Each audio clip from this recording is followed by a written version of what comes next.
Hi friends, welcome back to Sajina's kitchen. ഇന്ന് നമുക്ക് പെട്ടെന്ന് തയ്യാറാക്കാൻ പറ്റിയ ഒരു ചമ്മന്തിയുടെ റെസിപ്പിയാണ് ഞാൻ നിങ്ങളെ ഷെയർ ചെയ്യുന്നത്.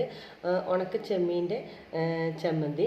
അത് വളരെ പെട്ടെന്ന് നമുക്ക് ലഞ്ചിനൊക്കെ വേറെ കറികളൊന്നും ഇല്ലെങ്കിൽ പെട്ടെന്ന് നമുക്ക് കഴിക്കാൻ പറ്റുന്ന നല്ല ടേസ്റ്റി ആയിട്ടുള്ളൊരു ചമ്മന്തിയാണ്. അപ്പോൾ ഇതെങ്ങനെ തയ്യാറാക്കുന്നത് നോക്കാം.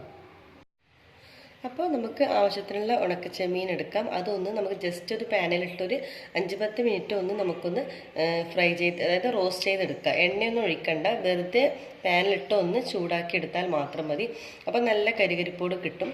അപ്പോൾ അത് നമുക്കൊന്ന് കപ്പിലിട്ടൊന്ന് ഫൈനായിട്ട് ഈ രീതിയിലൊന്ന് ഫൈനായിട്ട് നമുക്ക് പൊടിച്ചെടുക്കാം.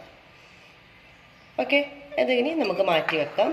ഇനി നമുക്ക് വേണ്ടത് ഒരു ജാർ എടുക്കാം. അതിലോട്ടേക്ക് ഞാൻ ഒരു 1/2 കപ്പ് തേങ്ങ എടുത്തിട്ടുണ്ട്. ഇതിലോട്ടേക്ക് നമുക്ക് ഒരു പച്ചമുളകും അതുപോലെ തന്നെ വെളുത്തുള്ളിയും ഇതിലോട്ടേക്ക് ചേർത്ത് കൊടുക്കാം. പിന്നെ ഉപ്പ് ഏറ്റവും ലാസ്റ്റ് ചേർത്താൽ മതി, കാരണം നമ്മൾക്ക് ഉണക്കച്ചെമ്മീനിൽ ഉപ്പുണ്ട്. അപ്പോൾ നമുക്ക് നോക്കിയിട്ട് ലാസ്റ്റ് മാത്രം ചേർത്ത് കൊടുക്കാം.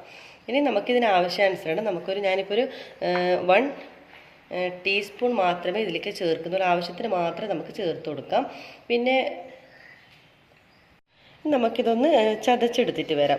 അതായത് വെള്ളം ഒഴിക്കാതെ നമുക്കൊന്ന് ചതച്ചെടുക്കാം. അപ്പോൾ നല്ല ഈസി ആൻഡ് ടേസ്റ്റി ആയിട്ടുള്ള നമ്മുടെ ഉണക്കച്ചെമ്മീൻ വെച്ചിട്ടുള്ള നമ്മുടെ ചമ്മന്തി ഇവിടെ തയ്യാറായിട്ടുണ്ട്. എളുപ്പത്തിൽ തയ്യാറാക്കാം. അതുപോലെ ചതച്ച ശേഷം നമ്മൾ ഉപ്പ് നോക്കണം, വേണമെങ്കിൽ ആവശ്യത്തിന് ഉപ്പ് ചേർത്ത് കൊടുക്കാം. പിന്നെ ഈ ചമ്മന്തിയുടെ പൗഡർ നമുക്ക് ആവശ്യത്തിന് മാത്രം ചേർത്താൽ മതി, മൊത്തത്തിൽ ആഡ് ചെയ്ത് കൊടുക്കണ്ട.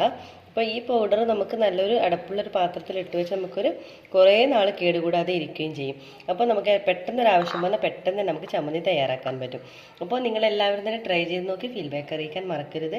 അതുപോലെ സജിനാസ് കിച്ചൻ ഇതുവരെ സബ്സ്ക്രൈബ് ചെയ്യാത്തതുണ്ടെങ്കിൽ തീർച്ചയായും സബ്സ്ക്രൈബ് ചെയ്യും. ലൈക്ക് ചെയ്യാനും ഷെയർ ചെയ്യാനും മറക്കരുത്. ബെൽ ബട്ടൺ ക്ലിക്ക് ചെയ്താലേ ഞാൻ ഇടുന്ന പുതിയ വീഡിയോസിൻ്റെ നോട്ടിഫിക്കേഷൻ നിങ്ങൾക്ക് ലഭിക്കുകയുള്ളൂ.